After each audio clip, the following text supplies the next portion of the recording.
Já parou para pensar que a educação ambiental tem a ver com tudo que nos rodeia? A educação ambiental nos faz pensar sobre como que chega o resíduo na nossa casa, como que ele vai embora, sobre como que chega a luz e o que a gente precisa fazer para economizar, sobre o sistema de abastecimento de água e o tratamento de esgoto. Tudo isso, a educação ambiental nos convida a entender onde a gente vive, como e como que a gente se relaciona com todas essas coisas. Esse é o terceiro vídeo de uma série de 5, para vocês poderem acompanhar um pouquinho a minha trajetória como educadora ambiental, tudo o que aconteceu para eu estar aqui hoje, vivendo de educação ambiental, e eu espero que possa inspirar quem está assistindo. Neste vídeo eu vou contar como que eu construí, como que foi dada a constituição todinha do Despertar Vivências Ecológicas. Então fica comigo que eu vou te mostrar como a educação ambiental pode sim fazer a diferença em muitas vidas. Bom, e o despertar então foi acontecendo, e para fazer esse vídeo, e eu procuro às vezes voltar, eu voltei e fui ler os primeiros documentos que eu escrevi, as primeiras coisas que eu escrevi num documento do Word que tinha intitulado como Base Filosófica e Pedagógica, isso lá no final de 2013. E nesse documento dizia assim, peraí que eu quero isso vai passar, montando o produto, a base dos estudos, filosofia e pedagogia. E aí eu comecei escrevendo o significado da palavra ecologia, que vem do grego oikos, que é casa, e logos, que é estudo e sabedoria. Então ecologia é o estudo da casa.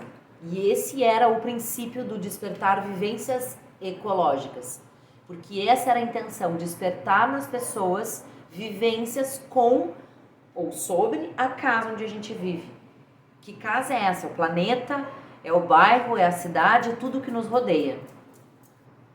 Bom, então a ideia toda, né, que estava nesse documento era que a ecologia fosse uma base disso tudo, desse trabalho. E nesse documento dizia, o ato de cuidar da casa nada mais é do que ter cuidado com o lugar onde vivemos. E a ecologia pode ser definida como essa confrontação de como que a gente vive, onde estamos e como que nos relacionamos com isso. E aí, mais adiante, eu escrevi: a consciência ecológica é presente mundialmente em diversos ambientes, como escolas, governos, empresas, e é preciso que isso esteja conectado com as ações dos seres humanos e o que as pessoas vão fazer para minimizar os seus impactos no meio ambiente onde elas vivem.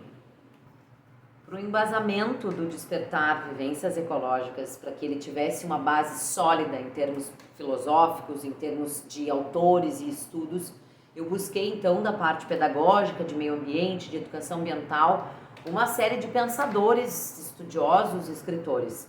Entre eles Piaget, com todo o estudo sobre o construtivismo, trouxe Paulo Freire sobre a formação da consciência e o desenvolvimento humano, trouxe Leonardo Boff sobre o saber cuidar, Frijot Capra sobre a alfabetização ecológica, trouxe também Rudolf Steiner com a pedagogia Waldorf.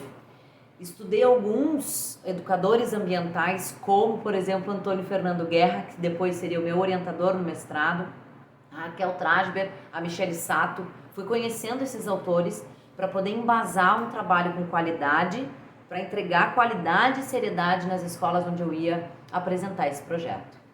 E nesse documento do Word que eu ia digitando essas primeiras palavras e entendendo o que seria o despertar, eu escrevi o primeiro parágrafo que definia esse trabalho.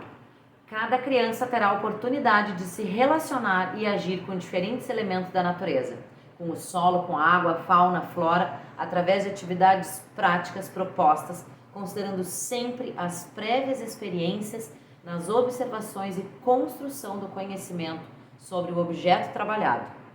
Então, é uma honra, uma alegria poder ver isso escrito, que existe um fio condutor que até hoje é o que eu procuro levar onde eu vou atender, onde eu vou trabalhar com as crianças.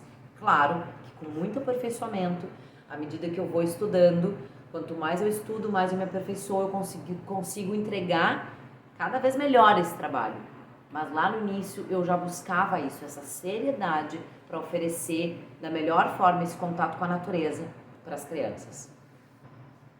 Mas de nada adianta todo esse embasamento, todos esses estudos e essa vontade, se não houver uma forma e um desenho de colocar isso no mercado, de colocar isso para funcionar. E aí a gente está falando de empreendedorismo, de transformar isso numa empresa, num negócio, e como que isso vai ser oferecido.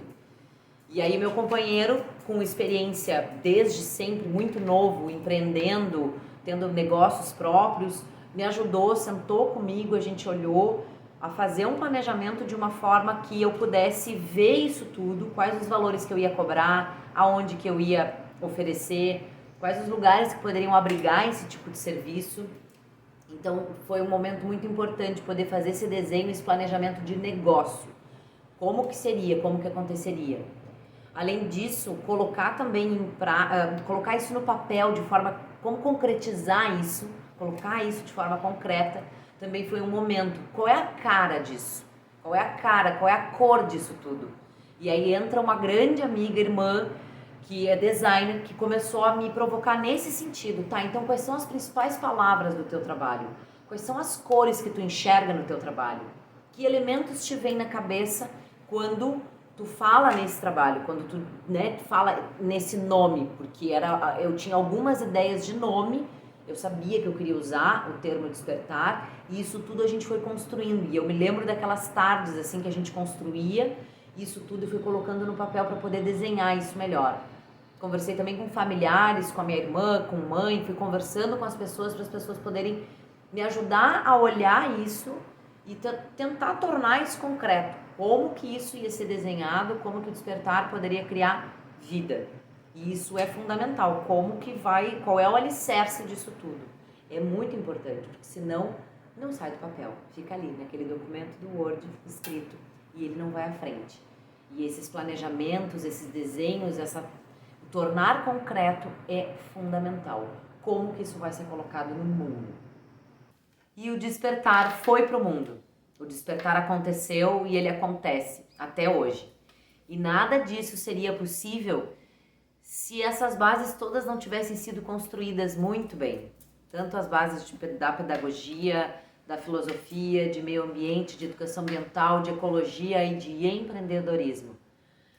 Se a gente não entende, não visualiza isso como um negócio, é muito provável que ou não dê certo ou que os problemas sejam muito recorrentes ou muito grandes, a ponto de tornar muito difícil a trajetória. Não que eu não tenha tido percalços no meio do caminho, claro que tem, muito. Mas com essa visão de negócio, de planejamento bem estruturada, de empreender de uma forma séria e comprometida, isso facilita e muito. E aí nesse documento do Word, que eu estou dizendo, que tem lá os primeiros escritos do despertar, tem uma frase que eu finalizei esse documento de Ray Chapmanwick, que ele diz: o tempo que as crianças gastam na natureza é um elemento chave no desenvolvimento de uma ética ambiental e na compreensão da ecologia como um adulto.